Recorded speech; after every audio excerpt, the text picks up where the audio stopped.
AITA for telling my boss that I wasn't invited to the party. I, 26F, started this new job a few months ago, and honestly, I was pretty excited about it. I've been looking for a new position for a while, and everything seemed to be going great. The people seemed nice, the work was interesting, and I felt like I was finally getting my footing. But as time went on, I began to realize that things weren't as simple as they seemed. One of my colleagues, Marie, who I hadn't really spoken to much, but was friendly with in passing, was getting married in the next couple of months. I overheard a lot of conversations around the office about her wedding, and it seemed like the entire office was going. I didn't think anything of it at first. After all, I'm new here, and I completely understand that people don't just invite everyone to weddings, especially when they haven't had a chance to build a relationship with someone. I never expected an invite. Weddings are a big deal, they're planned in advance, and Marie and I hadn't even been working together for that long. But as time went on, I started noticing something a little strange. It was like everyone in the office was talking about the wedding, and there was this subtle tension around me. I could sense that Marie might be feeling a bit awkward, maybe even wondering if I was expecting an invite, but I try not to make it a big deal. I didn't need to be invited to the wedding, and I wasn't bothered by it in the least. In fact, my close friend had just gotten married, and I had been heavily involved in the process of planning her wedding, so I really understood how hectic it can get. I never made a fuss about it. I felt comfortable with the situation, and honestly, I wasn't the type of person to make waves or bring up feelings of exclusion if they weren't there. If anything, I felt more excited for Marie and her big day. But deep down, there was this lingering thought. What if she's wondering if I feel left out? Then one day, I got CC'd on an email that completely threw me off. The email was from Joan, one of my other coworkers, and it was about a bridal shower that was being organized for Marie. I was a bit shocked when I saw it.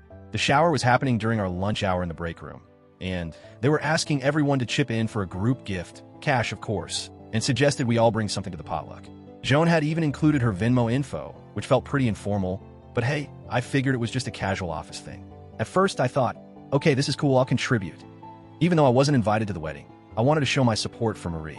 After all, even though we weren't close, it felt like the right thing to do. So I sent over $20 via Venmo and replied to the email saying I would bring lasagna. No big deal. I didn't think anything more of it.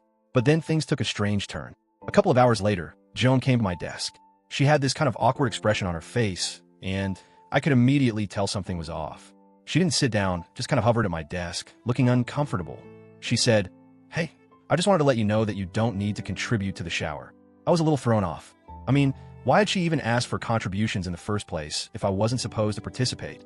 But I stayed calm and tried to be polite. "I don't mind contributing though," I said. "I still want to give Marie something, even though I'm not invited to the wedding." Joan seemed really uncomfortable, and after a long pause, she said, "Well, you're not invited to the shower either." I was stunned. My heart sank. I mean, what was going on? I didn't know how to respond. I tried to keep my voice steady and said, "Wait, I can't go to the break room during lunch? I'm not invited to the party." I felt like I was in some kind of surreal situation. Joan said, "No, you're not invited to the shower." I was honestly baffled at this point. "Why? What did I do?" I asked. I wasn't angry, but I could feel my face flushing. I mean, I hadn't done anything to offend anyone, had I? Joan hesitated again, and it was clear she wasn't sure how to handle the situation.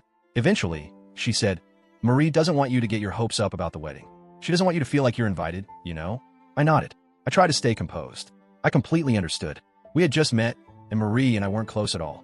I wasn't mad or upset. I really wasn't, but it did sting a little. It was the first time I had felt genuinely excluded in the office, and I wasn't sure how to handle that feeling. Still, I tried to reassure Joan that I wasn't bothered by it. "I understand," I said. "I get it. I've only been here a short time, so it's totally fine." But the whole thing left me feeling unsettled. I couldn't help but think, was I being too sensitive? Was I overreacting? But then I realized it wasn't even about me being upset about not being invited to the wedding. It was about being left out of something that was happening within the office. People were all gathering together, and I was just going to be left out. It felt wrong. The day of the shower, I sat at my desk alone while everyone else went to the break room to celebrate. I had no idea what to do with myself. I didn't want to appear like I was bothered, but I felt this awkward, uncomfortable weight pressing down on me. It was like I was invisible, sitting there eating my lunch alone while everyone else was having a good time just a few feet away. One of my coworkers, who I barely knew, came over and snuck me a piece of cake. She said something along the lines of, "Hey, I thought you might want a piece." It was sweet, and I appreciated the gesture, but it didn't really fix how I was feeling. As the party went on, I just sat there. I didn't know what to do. I tried to focus on my work, but it was hard to ignore the laughter and chatter coming from the break room. I felt so out of place, like an outsider in a place where I was supposed to belong. Then, in the middle of the party, the big boss walked in. I didn't expect her to be there. She's usually off on Fridays, but there she was. She noticed me sitting at my desk, and for a moment, I thought she would just ignore me. But instead, she walked up to me and asked, "Why aren't you at the party?" I wasn't sure how to respond. I'd been trying to keep it together, not wanting to make a scene, but at that moment, I couldn't hide how I felt anymore. I told her I wasn't invited. She looked at me with a mixture of surprise and concern. "What do you mean? You're not invited?" I nodded. "No, I'm not. I wasn't invited to the shower. I wasn't invited to the wedding." The big boss seemed to be genuinely taken aback. She didn't say anything for a moment, but her face seemed to harden. "I'll look into this," she said and walked away.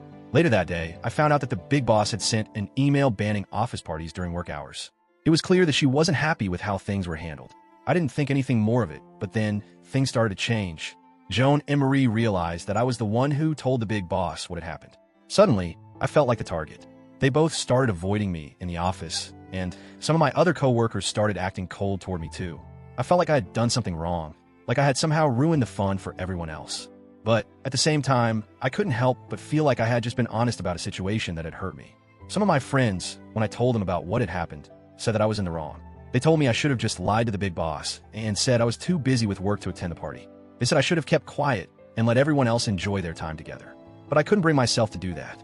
The situation just didn't sit right with me. I felt like I'd been left out for no good reason, and that wasn't something I could just ignore. So now I'm left wondering, AITA for telling my boss the truth about not being invited to the shower? Should I have lied and kept things to myself? Or did I have every right to speak up?